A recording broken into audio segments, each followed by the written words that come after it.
when he wrote that, I'm like, you could never write another song again and stop. Like, that's how much I like this song, actually.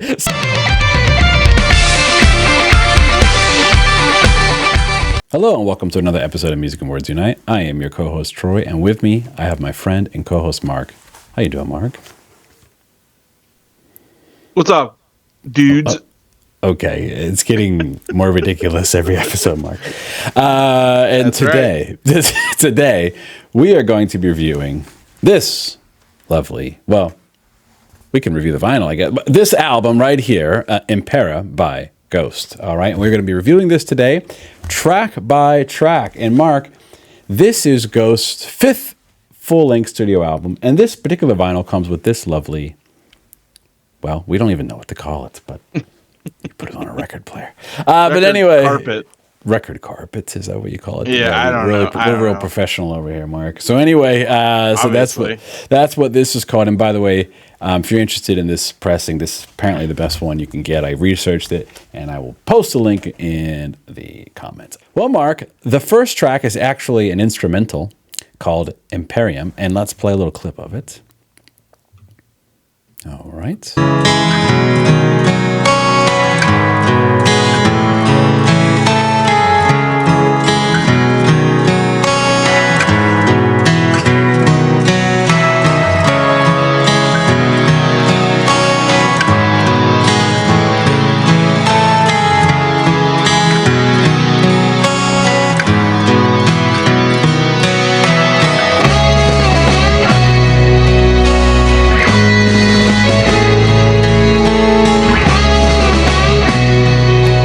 Well, that was a quick clip from the opening instrumental to the album. It kind of builds from there.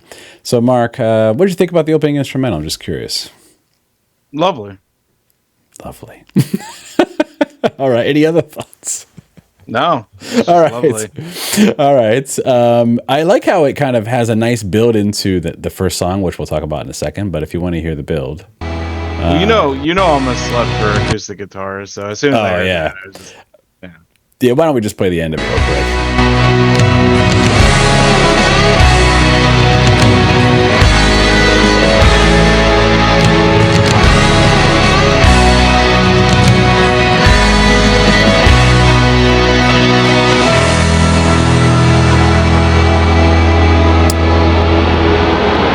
And then, Mark, I'll play right away a clip from the first real song, all right, because we're about to talk about it, which is Kaisarian. So here we go.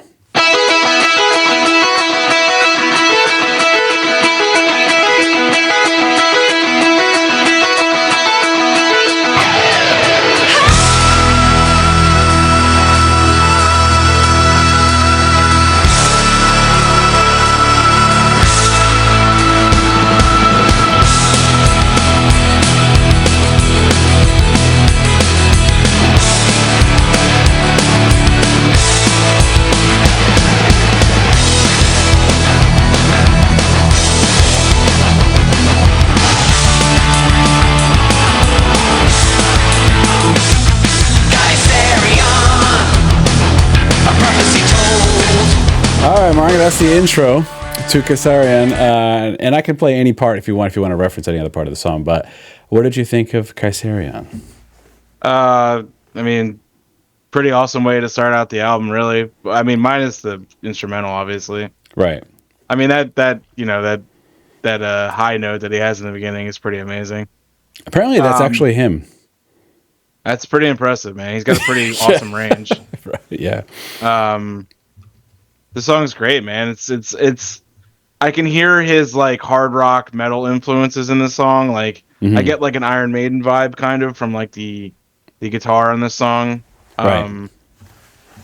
Yeah, like it also reminds me of like 70s and 80s like rock bands too. Like kind of hear Boston a little bit. I don't know if he's like a Boston fan. Boston's great, by the way. Yeah, I love Boston. Yeah. Yeah.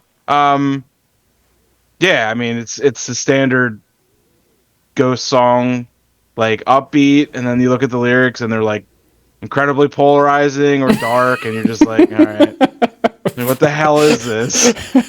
Okay. No, it's just, the guitar solo is great too. I mean, like every Ghost song has a great guitar solo. It's like a Ghost song with a good guitar solo is like an ABBA song with a good like vocal like harmony. Like it's guaranteed in every song, basically. Yeah, a really good start to the track, or to the album, I should say. Yeah. Where do you rank this song on your for yourself? Do you like this song a lot? Oh, I love this song. In fact, what's funny about it, Mark, is the first time I heard it, I was like, it's quite different than the other older Ghost stuff. And I was a little taken aback at first by it. But the more I heard it, like the more I started to like it. And then when I saw it live, because they used to open every show with this song, with the acoustic intro, and then go right into this. Oh, really? Oh, that's cool. And it has so much energy live. And it sounds so good. And especially like in the instrumental section is a little proggy. I don't know if you noticed that. Yeah, definitely. Yeah. And the pre-chorus, man, is so good. And then I'll just play a clip from that before you.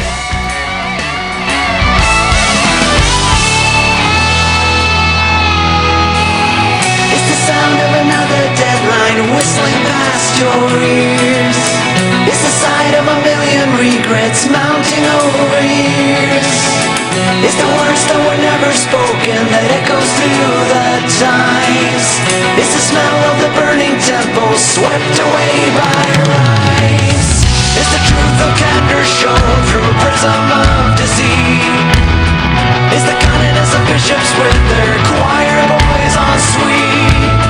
It's the tongue swelling adulation that licks to no avail. It's the noise of the righteous dogma that hides the inmate's tale.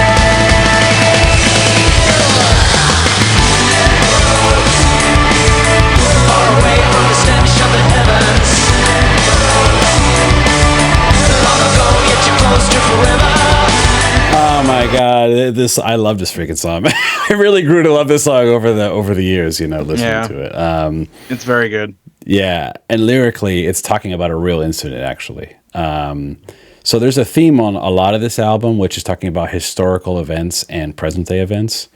So this song is talking about, in my research here, a historical incident that happened in ancient Alexandria, the murder of the philosopher Hypatia by early Christian zealots inside a temple called the Kaisarian. And he said the song is, Forge himself, said the song is about stupid people destroying something that they don't understand with a frantic smile on their face, a pattern repeated throughout history. And there's actually a song, there's lyrics that say, the paraphrasing of it, according to him, is burn the books and kill the whore. So really, you've seen this pattern over and over again. In fact, Mark, when I was in high school, so for the folks who've been watching our channel, I don't mind sharing some personal things. And Ghost actually, while on the surface it may seem like goofy and some of the stuff we showed, there actually is a lot of like personal meaning to a lot of these songs to Tobias, and this is one of them. So they used to have us, Mark, well, they didn't force us, of course, but they would encourage us to come in, bring in our CDs, cassettes, and books that were not Christian and burn them. And they used to have these bonfires, these burnings, book and music burnings. So they would basically want us to come and bring all of the stuff we loved and burn it because it wasn't godly or whatever. And they would make a big deal out of it. They would have these big events, these book and CD burnings. That was what I literally grew up doing. So when I see him talking about this, I'm like, yeah, it happened thousands of years ago. And it's happening now in my life. So anyway, what's the old expression? History repeats itself. Exactly. And I think that's actually one of the big points of this album, to be honest with you. It's pretty relevant today, unfortunately. So it is. Yeah. I'm not going to get into politics here, but I mean, right. Yeah. It's anybody can see it for themselves at this point. So yeah. So love this song. Great song, Mark. Mm-hmm. Good to move on. Yeah. All right. The next song, Mark, is Spillways. I'll play a clip from this one. In fact, what I should do, Mark, is play a clip from the video. Why not? Spill instead of just audio. Spillways video. Bop, bop, bop, bop. Okay. Through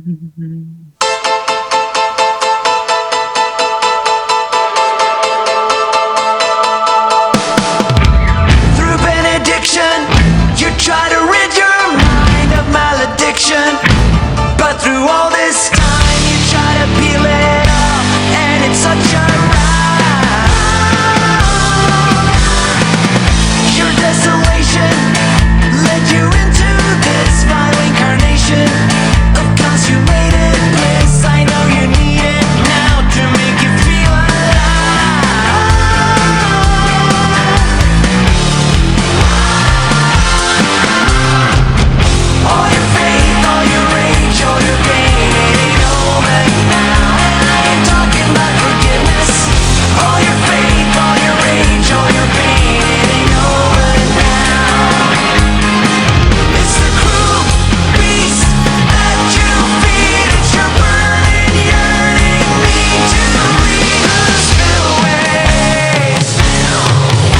That was a clip from Spillways, Mark, but I do have to just play the guitar solo. Okay, one second. I gotta play. It's the cruel beast that you feed. It's your burning, yearning need to bleed through the spillways, through the spillways of your soul, through the spillways.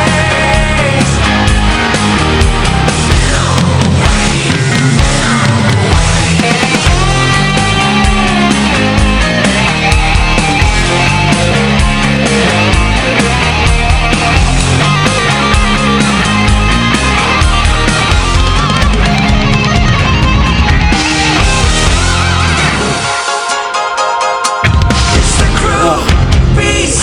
Oh my God, I love this fucking song, Mark. I don't know what to say. So, Mark, tell me what you thought about this You song. all right over there, man? You want to? This is, I'm going to give you a spoiler, Mark. This is one of my all-time favorite Ghost songs. This is like a top 5 song for me. Okay. This is I can like, see that. this is like, makes me a little bit emotional Ghost song, actually. Because it I was has a gonna lot say- of personal meaning to me. Yeah. I thought you were gonna say something else. That's okay. Yeah. Yeah.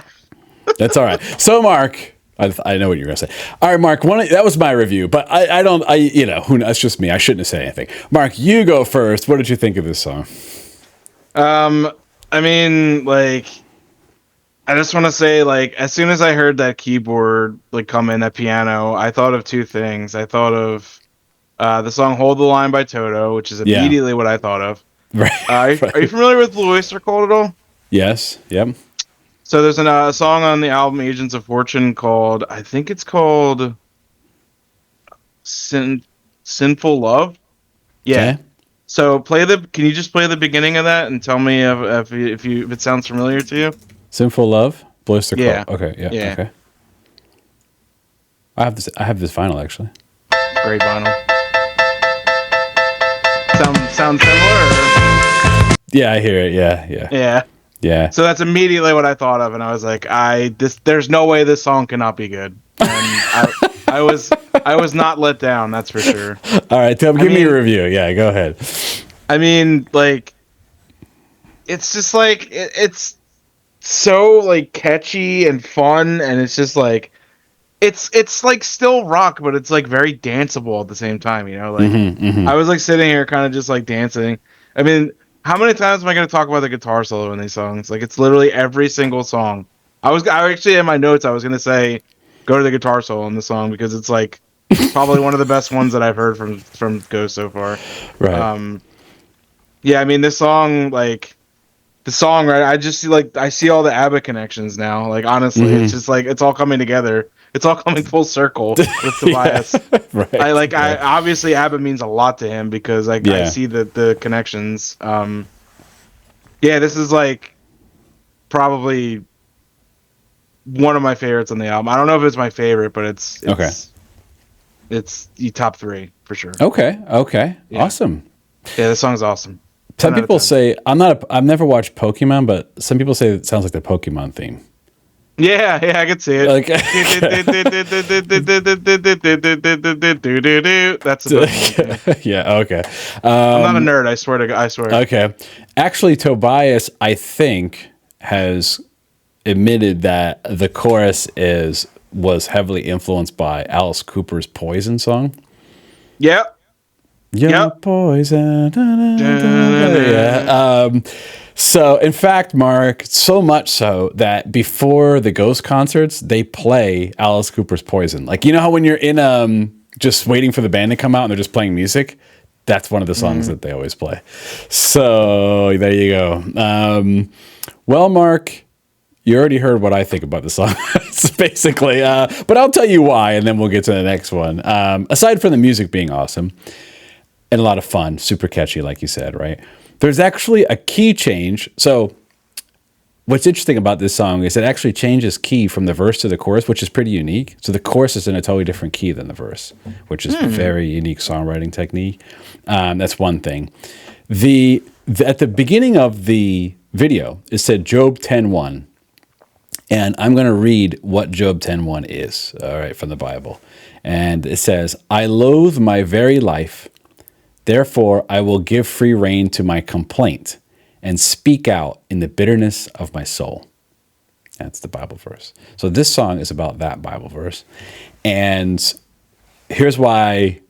So aside from, I just love the music. I think musically, melodies, the harmonies, everything's great about it, right? But when you put a lot of meaning behind the lyrics and you combine it with a really catchy, super well-written song with a great guitar solo, it takes up to another level, to me. So because some of the Ghost songs are kind of fun, some of the lyrics are kind of campy, especially the older stuff. They're definitely more like talking about the devil directly and stuff like that, right? But this is like Tobias really writing personal music, at this point in his career. And I think it really started on Meliora more, and then Prequel was a lot of personal stuff, and now it's just like, mix of everything. So, Mark, I believe this song is talking about, it could, and I'm not talking about just religious people, but it could be anybody, to be fair. But it's about people who kind of act like they have it all together, or act like they're happy, but underneath they have this really dark spirit that they can't, no matter how much they try to hold it back, it always seeps out, right? They have this darkness within them that they can't control. And I'm not going to say who, I'm not going to say, in fact, I'll tell you after the episode, Mark. But there's someone in my life who, really, what I would say is did something pretty bad, in my opinion. And they act like they have it all together. I'll put it that way. And but underneath, they seemed like a really, really miserable, hateful person. And everyone around them saw them as a figure of, let's call it godliness or whatever, you know what I mean? Happiness.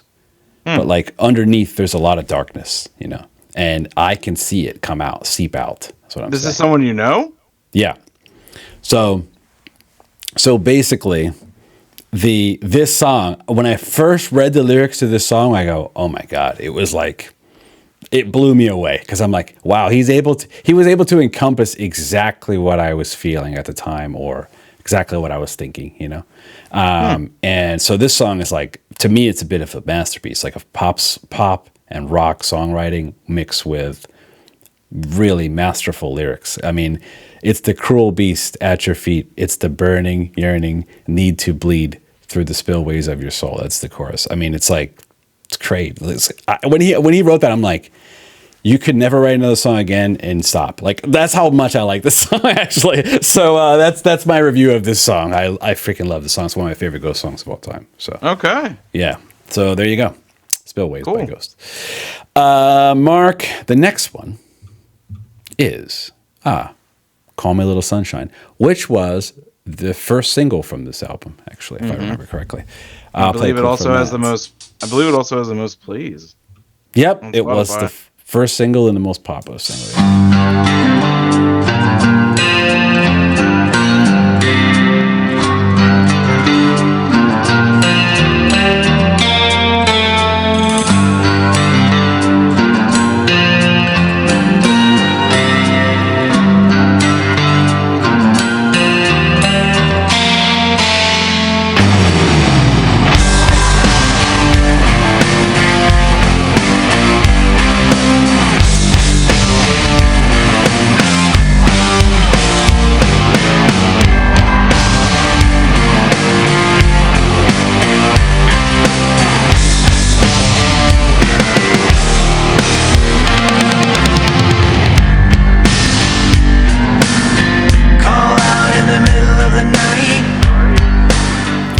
Well, Mark, it's a clip from Call Me Little Sunshine. What did you think about this song?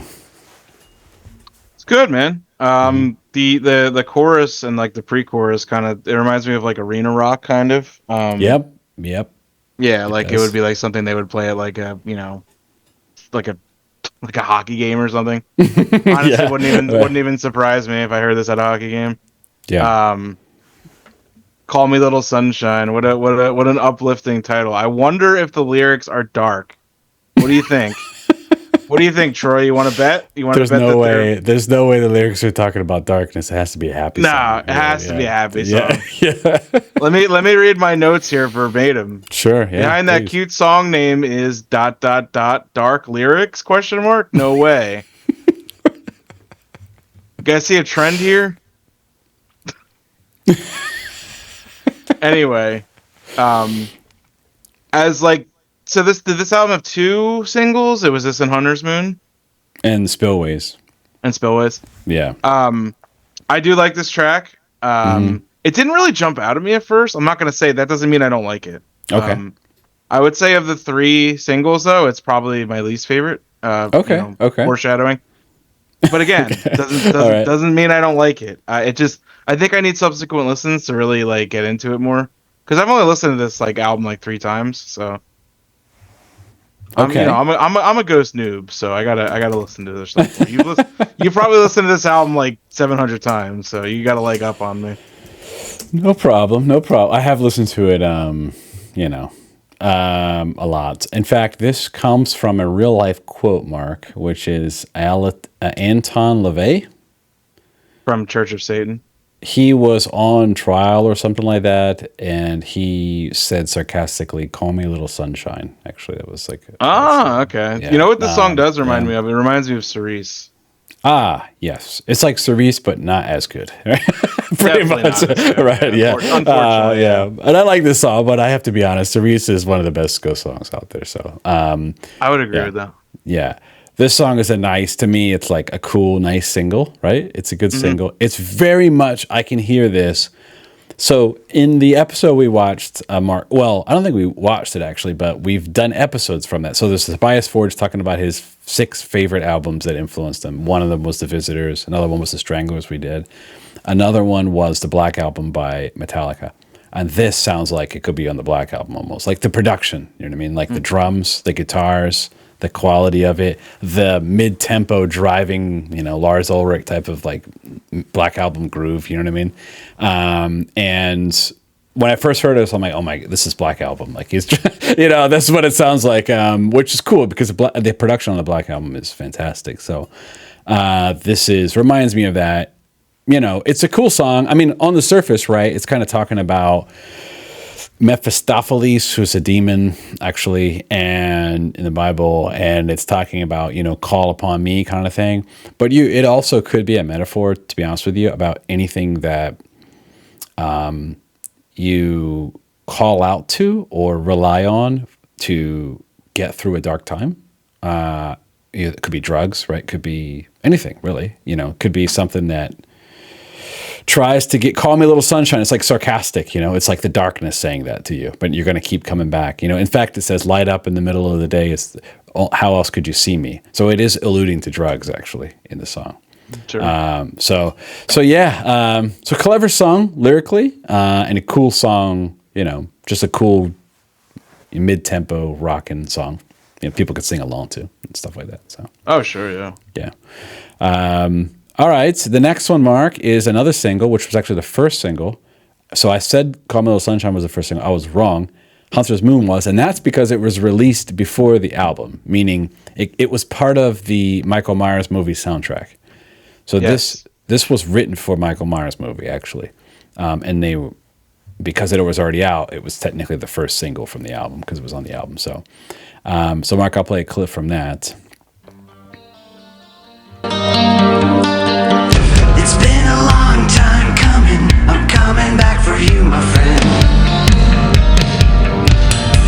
To where we'd hide as children. I'm coming back for you, my friend.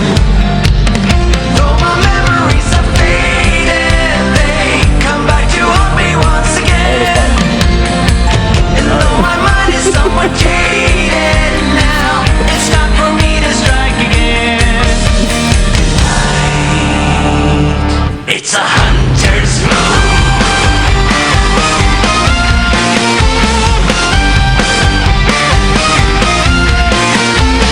Under a headstone, sister, I'm dying. It's so happy sounding, man. It's so funny. I know. It's It's talking insane. about a serial killer. Anyway, Mark.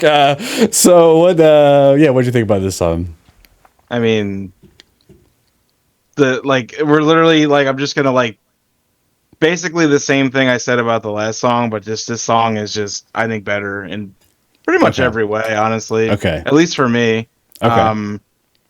This is like probably one of the only tracks that I've heard before listening to this album. Okay. I mean, it has a catchy chorus. It has the synth, like the little bells that you mentioned. I was gonna say something about that. So great.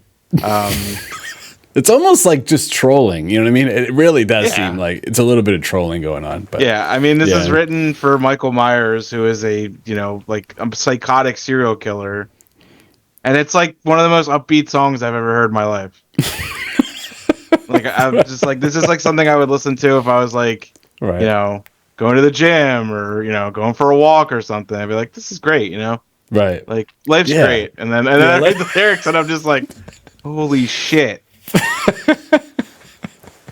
Yeah. But I mean, that's the beauty of Ghosts, It's like sparkly on the outside and just black as night on the inside.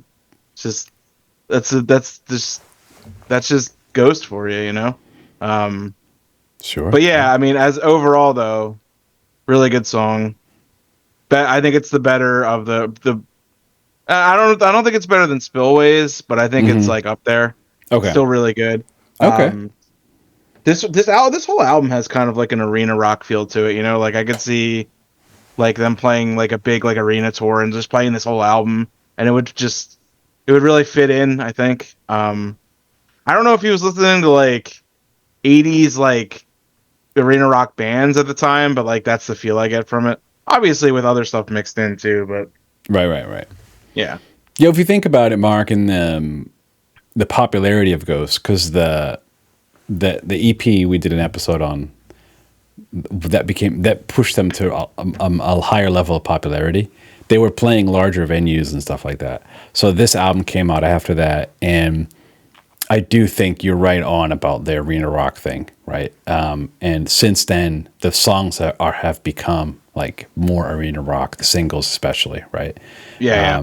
Like when they, even on Skeletor, right? Like when they play Lacrima, right? The crying, and so like that whole thing, right? The crowd just eats that stuff up. They just sing along to it. The same with Satan Eyes, the same with all that stuff, right? It's like very arena rock. So that kind of started.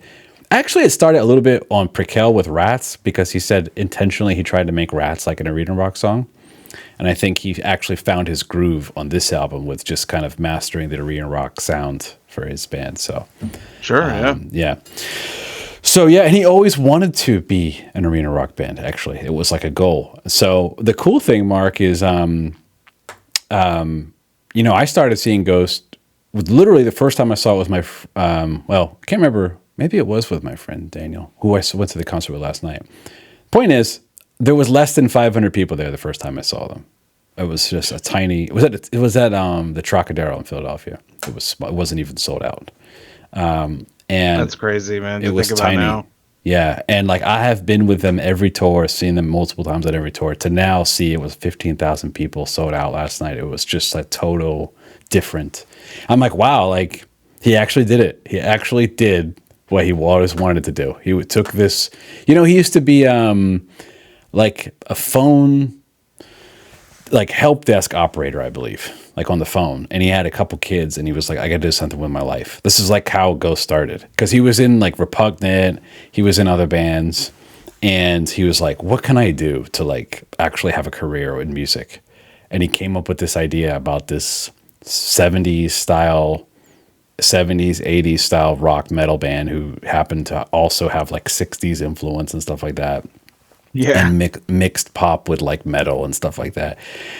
And they made the demo stuff for Opus Eponymous, and then history was made, after that for Ghost. But the point is, Mark, actually, we'll move on to the next song, but actually the point is, not only is it his personal goal, but he's somehow able to wrap the lore around it. Because what happens in the lore of Ghost is every album cycle, the singer gets killed off by Sister Imperator because they're not converting enough people. So essentially what happens is the first Papa, not the one from this, not Papa Nil, the one from the 60s, but I'm saying the first one in the first Ghost band from 2006, right? Sure. That one the opus eponymous Papa, gets killed off, and the next one comes, Papa 2. Infinitesimum comes, he gets killed off. Meliora comes, the next one gets killed off. And when you watch the videos, the Sister Imperator is basically telling them, look, you're not doing your job. Your job is to spread the message. And the only way you can spread the message is to get more popular. So the actual idea of each album becoming more poppy and more arena rock is part of the lore. Actually, it's kind of funny. So yeah, it's all super meta, is what I'm saying. All right, Mark. The next song is "Watcher in the Sky." I'll play a clip from this one.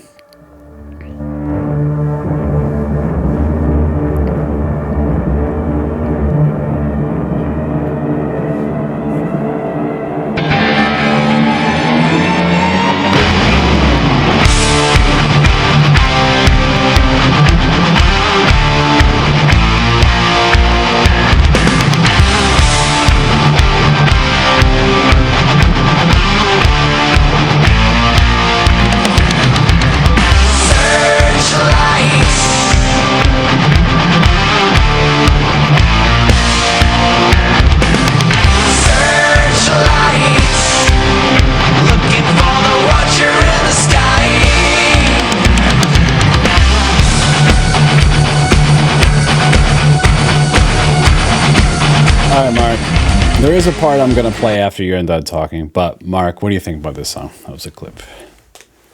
So as soon as I saw the song title, I thought about there's a Genesis song called "Watcher of the Skies." Okay. So I got excited because I saw that because that song's awesome. Okay. All right. Obviously, it sounds nothing like that because they don't sound like Genesis. Right. Although I will say, I will talk about somebody that was in Genesis in a song coming up. But okay. Like the way this starts out and then the chugging, like the guitar is just, it's really good. You know what it reminds me of? It reminds me of like Ozzy, like circa like 1982 ish. Like, have you ever listened to Bark at the Moon? Exactly right. That was what I had my note. The same exact thing. Yeah. So it reminds me a lot of Jake E. Lee's like guitar on that album. Like very similar. I mean, the Bark of the Moon is like got to be one of Ozzy's best songs. That song's incredible. Yeah, it is. Yeah. And that song has an amazing guitar solo, and this song has a great guitar solo too, and a great bridge. And it has a catchy chorus. Big shocker there. I mean, right. Real big shocker. I don't even know if I'm going to talk about the choruses on songs anymore because it's all the same. Right. Yeah. The song was good too. It's also, I think, the second longest track on the album. Yeah, because like 1 minute of it is a fade out, pretty much. Yeah, exactly. Right. Yeah. It's like the whole last minute. Yeah. Yeah. No, this song is very good. I liked it a lot. Yeah, like I said, like the connections to like Ozzy were like really got me hooked right away because I was just like, oh yeah, this is great. Yeah, really good song. What'd you think? I literally had in my notes Ozzy Osbourne, Bark at the Moon. Literally had the same note. That's kind of funny. In fact, Mark, watch this. Let's see. Tobias Forge, Bark at the Moon. Let's see. It happened last 2 weeks ago. Oh, yeah. I didn't even think about that. Oh, this is a fan cam. Hold on. Are you ready to break? Waking from the dead. Anyway, he performed this song at the Black Sabbath farewell show. But this is a fan cam. There was a video that somebody had up. Let's say Wakeman.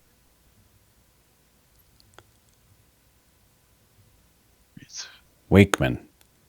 That's not Rick Wakeman's son, is it? I don't think so. Well, I don't know, to be honest with you. I don't know. Could be. Okay. Let me put this. Maybe they took the video down that I had. I saw. There was a video from the broadcast. Okay. Maybe they took it down because this looks like fan cams. That's okay. All right, Mark. Well, so no surprise that the one song he covered at that show was Bark at the Moon. So, I think the song is great. I just want to play one part from it, Mark, which is the bridge. So I'm a sucker for a couple things. Obviously, the chorus has to be good, right? But that's a given. Mm-hmm. But if the pre-chorus is good, then you've taken it to another level. But then if the bridge is good, I mean, I'm gonna like the song like it forever. So I did write in my notes. Great guitar solo and bridge. So yeah. So let's hear the bridge real quick. Searchlight, looking for the watcher in the sky. Searchlight, looking for the watcher in the sky. Searchlight, looking for the watcher in the sky. For the light of our Savior is my guiding ray, and in the sheen of His splendor there is a better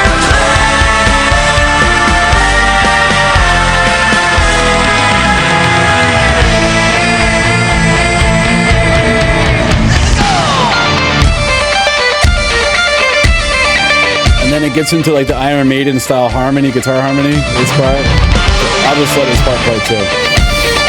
Why not?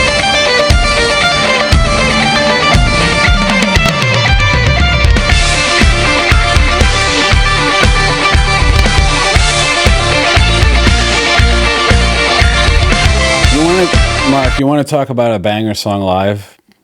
This song just kills live, man. It's just, I'm sure I could awesome. definitely tell. They have these huge searchlights that go up all to the ceiling and then go over like the whole time. Like during all this part, but the guitars are going on. It's like crazy.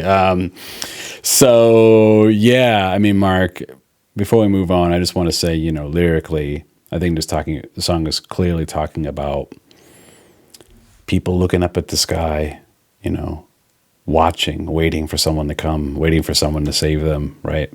Not really living in the moment, but always waiting, always watching. And basically, the reason why the song takes like a minute and a half to fade out, I think, is actually because of the lyrics. I think it's supposed to be just talking about how it's never ending. It's always going to be that way, Mm-hmm. So that's a little clever about it. So anyway, Mark, that's that one. The next one is a little interlude. We could skip that one for now. That goes into the Twenties, which is by far, and this is not even, I've been a Ghost fan since the beginning. This is by far the most controversial Ghost song like I've ever heard people talk about. Controversial. When this came out, so many people absolutely hated this song. I have never, to be honest with you, I've never seen a Ghost song which was like, got so much hate in my life by anybody. And yeah, so I'll play a clip from it and then you can tell me your thoughts about it. I mean, it's really weird and different, but I don't think it's bad. I would tell it's bad. All right, let's play a clip from it. I never hated it, but it was like a massive backlash. It's very bizarre. Yeah. You know what it was, Mark? This song got leaked before the album came out. This song, really? Yeah, so people thought this was the first single. And they were like, what is this?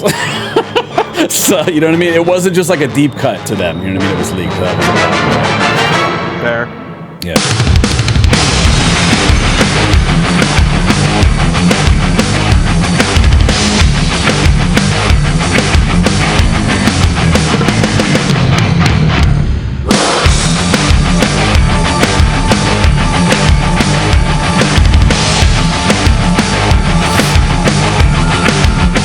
That's a clip from 20th, Mark, but I am going to play the chorus because it's one of the best parts. In the 20s, we'll be singing in a rain of pennies.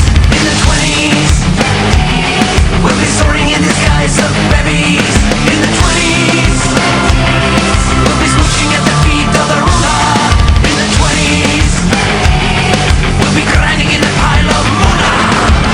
Anyway, Mark, there's a part in here about grabbing them by the hoo-ha too. Just I heard that. Yep. Yeah. Heard that, yeah. So, Mark, what did you think about the 20s? I mean, I was like, when I heard that horn intro, I was like, what the hell is this?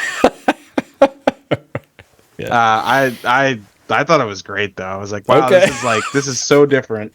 It is than different. the rest of the album. Yeah. Like I honestly checked. Like I was like, did it like did I put like random on and did it go to another album? Right. I I don't understand why like somebody would hate this though. It doesn't make sense to me because like here's the thing with people and why a lot of people in music or like people, you know, like that like get annoying with this kind of stuff is like you want Ghost to make, you know, new stuff and you want it to be, you know, you don't want it to just be the same thing over and over. You don't want like cut and paste on every album. You want them to try new stuff and you want them to go in new directions. And this is exactly what they're doing. I mean, like listen to that horn intro. Like I wrote in my notes, I said it reminds me of like a TV show like intro from like the 40s or 50s. I'm like, it sounds so cool. Right. And like it has like dramatic pacing and it has like really cool like crunchy guitar riffs. I thought this song was really cool and I thought it was really ambitious too on this album. And of course people are like, this sucks, you know, this is a Ghost. So I mean, honestly, like I thought this song's awesome. I thought it's really cool. Okay, good. I'm glad you liked it. I really, yeah, I think I do. I really do. I think it's really cool, and this is like the one that caught me off guard, and I listened to it a few times, and I really enjoyed it, and I just really like that horn intro a lot too. Yeah, it's not really like I could talk about the guitar solo. I could talk about, you know, the catchy chorus or the lyrics. You know the drill by now, so Yeah. yeah. I don't have too much to say about this one, Mark, except it's a song I like. It's not my favorite by any means, but it's a cool song. I do like how it's different. I like, you know, it's fun. You can dance to it. You know, some interesting lyrics.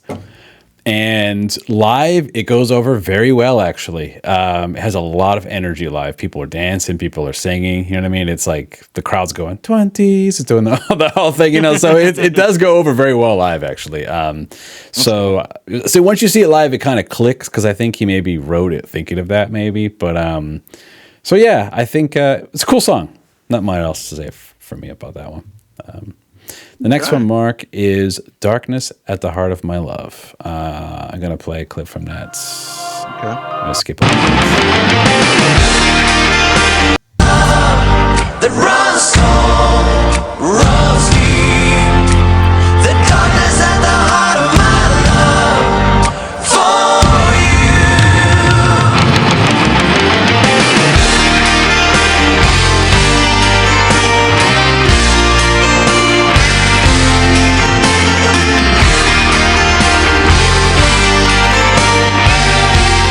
And this is one, Mark, that they're playing on this tour right now. And I'm going to play just the end real quick, and then I'll let you talk about the song. Because at the end, this is one of the few songs live where they actually put the words up and they want everyone to sing along to it. And I'll play the end of it real quick.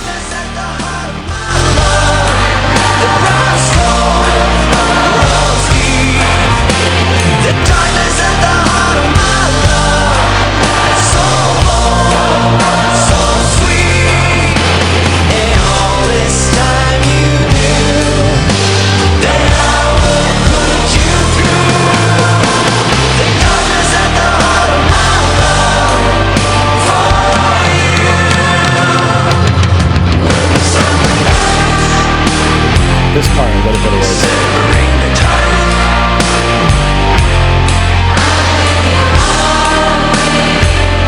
Anyway, Mark. I just heard this last night, so it's stuck in my head. So, Mark, what do you think about this one? Can you play the intro? Sure. Yes, I can.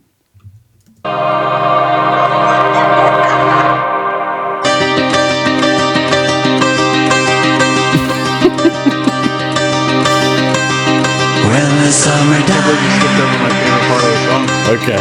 severing the times. I'm with you always, always. Will you walk the line? My path serpentine. Remember always. I talk about that in my Okay. review. Sure. Go ahead. So that like that I don't know if that's 12-string acoustic. I can't tell, but not to bring it up again, but Genesis, Steve Hackett from Genesis plays a lot of 12-string guitars. Okay. And it sounds that sounds a lot like Gabriel era Genesis songs. I love that sound, man. That guitar sound is so good. Um, but as a whole, this song is good. I think the chorus is really catchy. Like I was singing like "Darkness at the Heart of My Love" like all day, pretty much. Okay. Yeah. Not surprising. Yeah. This song is good. You know, I Mm-hmm. mean, this is like a ballad basically. So you know how I feel about ballads. You know what I'm saying? Sure. Um, what was the? Hold on, let me see something real quick. I just gotta look up something real quick. Okay, sure. I wanted to see real quick what the name of that one was. What is the Pro Memoria on Yes. Prequel. Yes. So I get vibes of that, and I think that's like better in terms of like a ballad. I think I like that more than this song. This song's good though. I mean, it has all the workings of a normal Ghost song. Got the synths are really good on this song too. There's more piano on this album. I feel like than synthesizers. So also I caught some organ on this song too. I think. I think so, yeah. I think Yeah, it's and in there's there. like choral vocals at the end with like the choral like the you know the singing at the end is great. Yeah. Yeah, no, it's a good song. I do really like it. I think as far as ballads go, I think a Pro Memoria I like more. Okay. I mean, that's on a different album, so. Sure. Okay, fair enough. My thoughts, Mark, were when I first heard this song first couple times, probably the amount of times that you've listened to it so far. I basically had the same exact opinion as you just stated. I was like, oh, it's a good song, good ballad. That was basically my opinion. But something happened to me recently, Mark. Like after Skeleton came out, I went back and re-listened to this album just to kind of think, okay, where do I rank in my brain Skeleton versus this album because they were the last two. And I don't know what happened, but I started reading the lyrics to this song, and it just went up another level for me. Like I gained a totally new appreciation for this song. And there's another song which we haven't talked about yet, which also happened to me on this album. And this song I love, and especially live, man. Like when they start playing it live on this tour, my God, this song is so good live. Like all the people know this song for some reason, and they just like sing every word. It's pretty crazy. So lyrically, he himself said that this song. This is a quote from Forge. It's about people promoting all the values under the guise of being God-fearing and righteous while they practice none of it. And it's basically talking about, you can think of televangelists, you can think of, what was that guy's name? Haggard, Ted Haggard. Do you know who that is? I don't think so. Ted Haggard is one to look up. One of the biggest Christian pastors of all time who was caught in a huge scandal, essentially that he was sleeping. He was married with kids, and he was the pastor of like one of the biggest churches in the world in Colorado, and he was also on TV and everything, and he was totally drug addicted, sleeping with a bunch of guys. He was secretly gay, and like cheating on his wife, hooked on drugs, sleeping with guys. I mean, whatever, you want to sleep with a guy, whatever, but you're cheating on your wife and you're going around saying how gay people are going to hell, essentially, right? And you're just total hypocrite, right? And you can think about, like, that's just one example of what I'm saying. But, how many times have people been on their hardest time in life and come to someone or a church or whatever? I'm not just picking on the church, but you can use the church in this example, when they're at their bottom, and somebody or some entity like a church, right, goes, all right, you can come and, we'll embrace you. But like that embrace sometimes comes with a darkness behind it, especially things that are cult-like. So once you get embraced into a cult-like religion, which I'm not going to pick any, I'm just saying some religions can be cult-like and some are actual cults, right? The point is there's a huge darkness behind it, so much so that you can't escape. You can't escape, or it might cost you everything, kind of thing. So this, to me, this song is talking about that. It's very clever. And I had a friend who told me when I showed him the lyrics, he goes, "Oh, it's talking about heroin." I'm like, well, I don't think he meant that, but I could actually see it when you read the lyrics. Like you could think about drugs too, So yeah, it's a very clever song, I would say. Well written too. My thoughts. All right, Mark, a couple more left. Two more, in fact, two more full songs. And the next one is Griftwood. And I will play a clip from that. Hopefully you like Van Halen.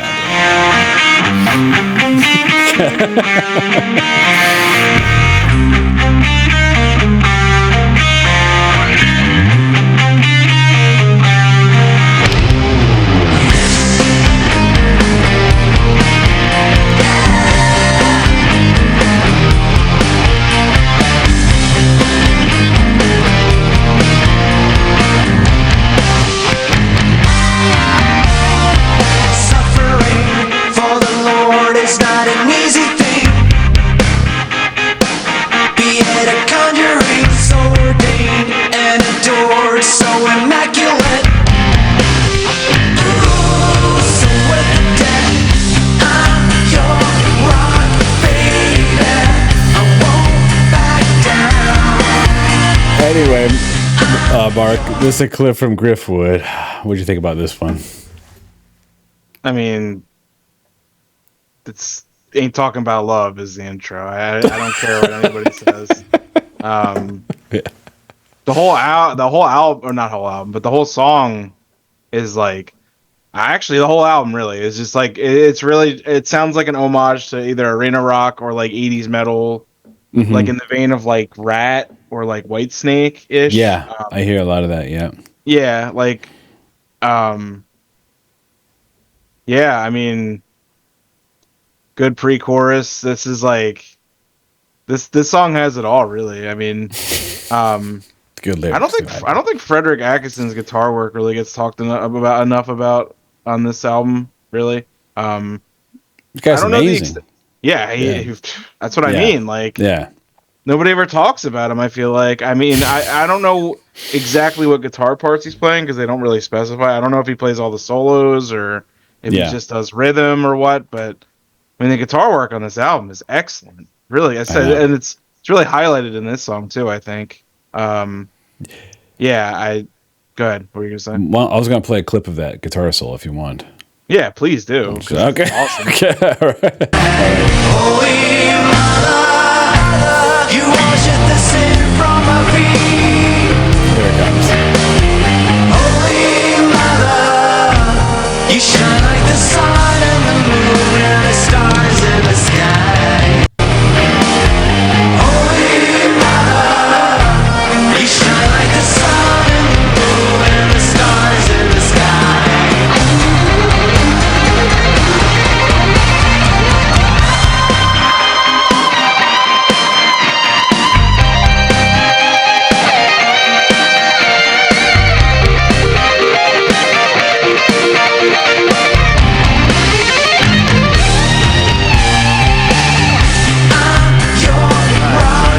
The solo in Spillways was the best on the album. I lied. Yeah. This is the best on the album. Yeah, this is the best one.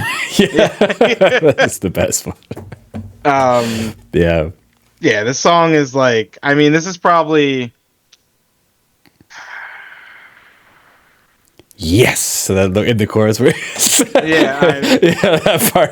part is really funny. Yes. I mean, this is top 3 on the album for me. Oh yeah, for sure, okay, for sure. okay. Yeah. The question is it number 1 though? Okay. I don't know. Time will tell. I'll probably think of that when we do the tier list. I'll talk about which songs on each album are my favorite. The song is incredible though. It's one of the best on the album, honestly. This is like peak Ghost, I think, this song. That's funny that you say that. Actually, I can see why you would say that. I can see that. Yeah. Are you saying that's not true, sir? No. I think Ghost has different like eras, you know? Like some people say Yeah. Meliora's peak Ghost, but in like this era, I can see that. Sure. Yeah, in this era, really. I mean, Yeah. Like if I was taking songs off of each album to make like an ultimate Ghost playlist, I would probably take this song off this album. Okay. This or Spillways, probably. Yeah. Maybe. This song's talking about grifters, Mark. And I couldn't tell from the title. in particular, a combination of religious and political grifters, actually, what it's talking about. Easy now.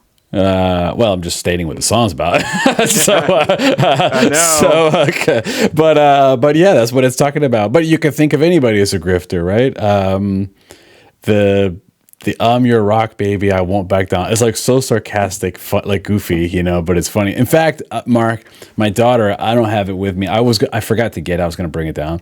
There's a little bag, like a little Velcro bag that they sell, a ghost bag, and it has a picture of an 1980s Ferrari, and like in Miami Vice colors, and Papa in front of it with sunglasses on, and it says "I'm your rock baby, I won't back down." And she puts her toys in that. Wow. Yeah, so I have that from this song. Yeah, so she likes this song too. Anyway, Mark, we can move on to the last song on the album, which is "Respite on the Spitalfields" or Spitalfields. Actually, don't know how to say that word properly. Spitalfields, I think. Spitalfields. All right, here we go.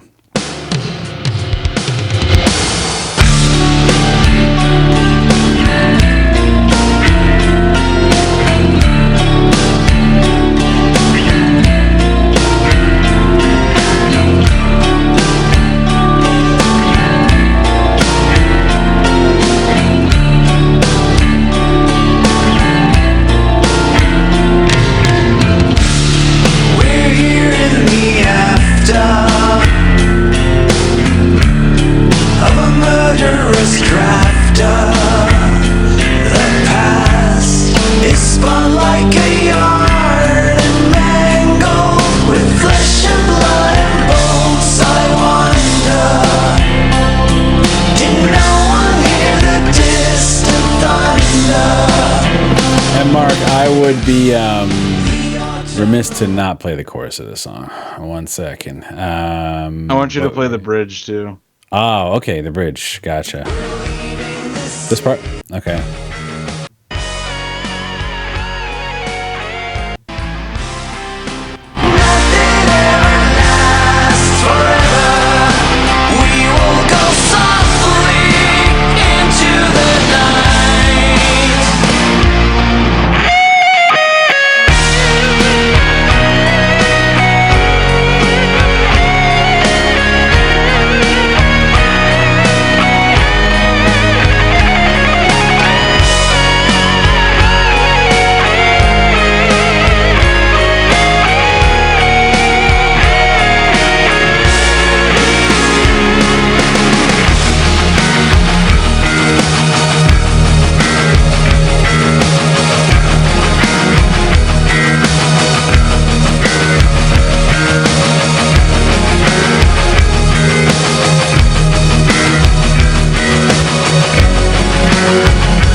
The whole thing you want to play, or just the clip? No, just a clip. Okay. Is that the part you were talking about? That bridge? Yeah. Okay. Gotcha. So what did you think about this song, Mark? So speaking of Whitesnake, the bridge of this song sounds extremely similar to a Whitesnake song called "Still of the Night," which is a great song. Yeah. So immediately when I heard that, I was like, "Hell yeah!" again with the arena rock on this album. This dude is just like, he must have exclusively been listening to like Whitesnake and like Def Leppard or something. I don't know, man. But it's like every song I'm just like, oh, that sounds like this, or this sounds like this. Like taking inspiration from literally everywhere. Oh yeah, gotcha. Yeah, but this song's awesome, man. Like, yeah, it's very epic. It has that really long like that bridge right there that you played.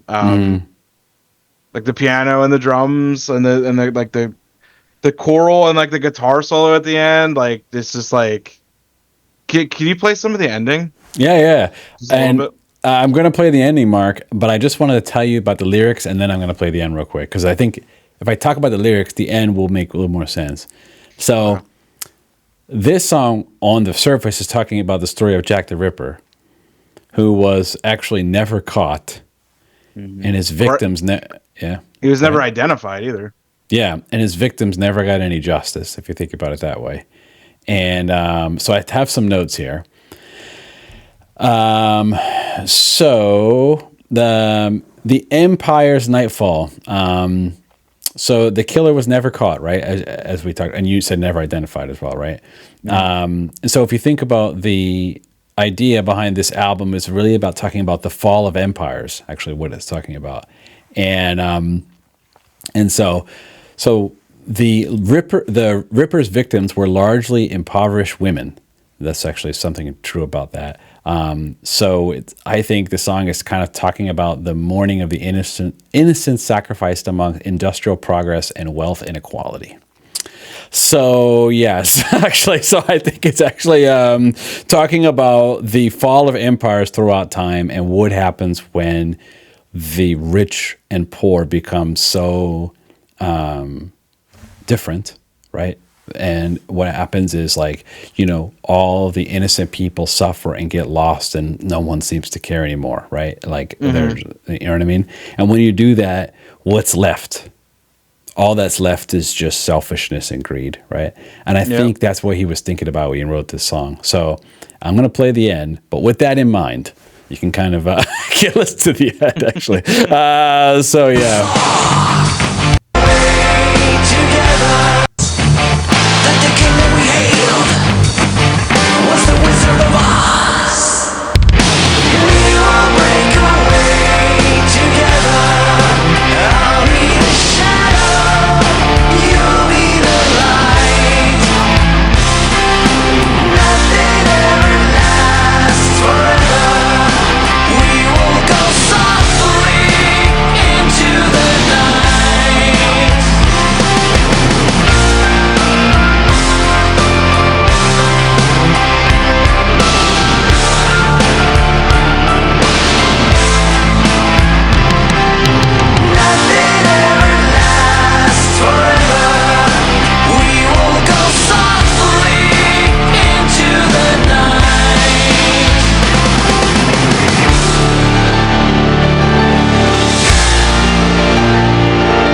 That's what you want to play, Mark? The end right there? Okay. All right, Mark, give me your thoughts. What can I even say, man? Just like another epic closer to the album. I mean, it's the longest track. It's got everything. I mean, I already talked about how great the piano and the drums and like the choral part at the end with the guitar and the solos, and I mean, just like great track. It's just, I hear so many different inspirations here. Like I hear, like I said, like Whitesnake. I hear Boston again. I hear like so much different stuff. Right. And that's awesome. I love that. Yeah. A great conclusion to the album. I don't know where this ranks on yours, but this would probably be, for me, I would say my favorite tracks on the album are this, Spillways, and Griftwood. Same three. Yeah, same three? Mm-hmm.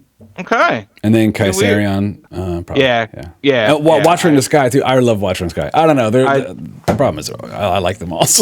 I know. It's hard. It's hard to tell. Yeah. I like 20s, too. I appreciate how different it is. Yeah. I don't think I could really put it in like the league with the other songs on here. But, Sure. Yeah. Watcher in the Sky is up there for me. The more I think about it, that's the song that I listen to a lot on this record. So yeah, that's a good one. Yeah, that's fair. I have to listen to it more to really. Yeah. Dude, that's like off of 3 listens that I would say. Okay. Sure. All right, Mark. Well, before we part, you reminded me of something actually. The singer from Def Leppard, his name is Joel something, right? Joe Elliott. Joe Elliott. Ghost. We're gonna leave you with this, Mark. Okay, and of course. This will be the end of the video. Okay. Of course, they collaborated.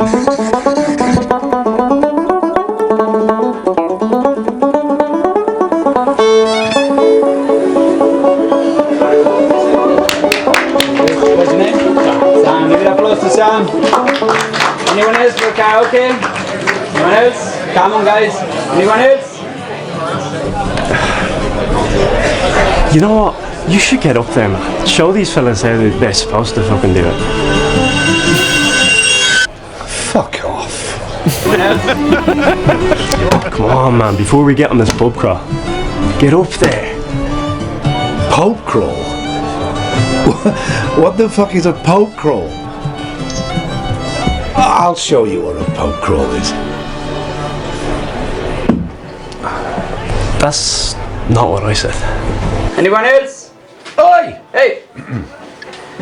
What's your name? It's Joe. Give it applause to Joe, guys. Come on. Thank you.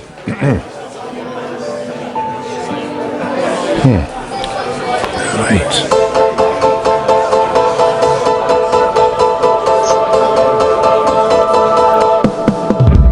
Through benediction, you try to rid your mind of my addiction. But through all this time, you try to feel it all, and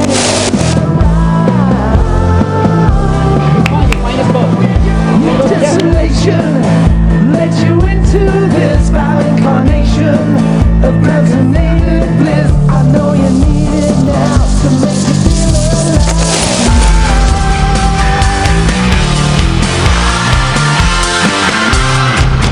All your faith, all your rage, all your pain, it ain't over now. I ain't talking about forgiveness.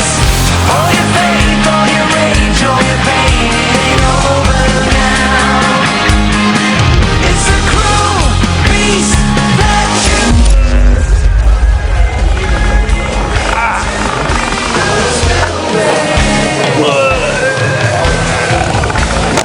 Deep within, you try to mask it. But fall back in sin, you wanna shake it out, but you're stuck inside.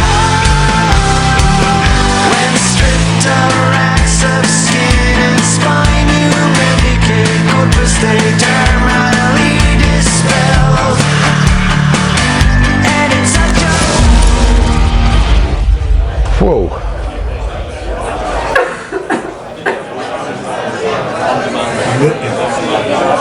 Whoa. Fuck yeah!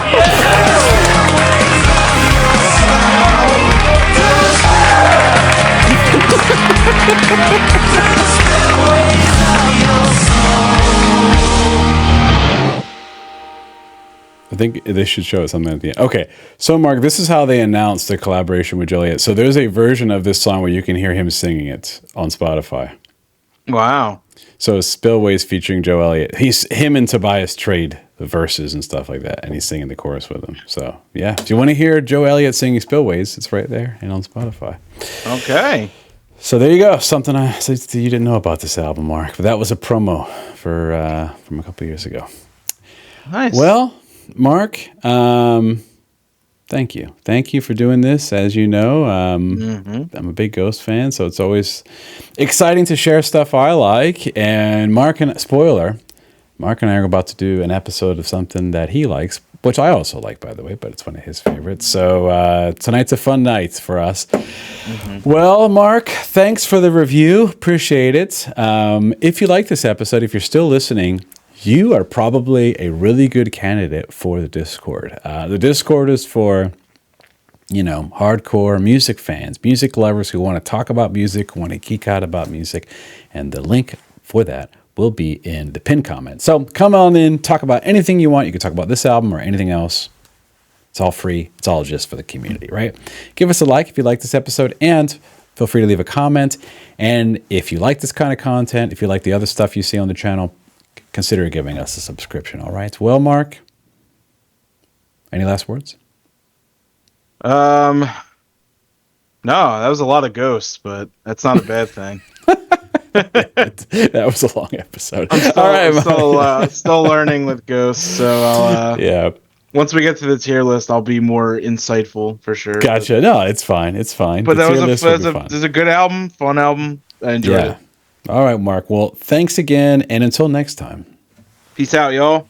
See you later.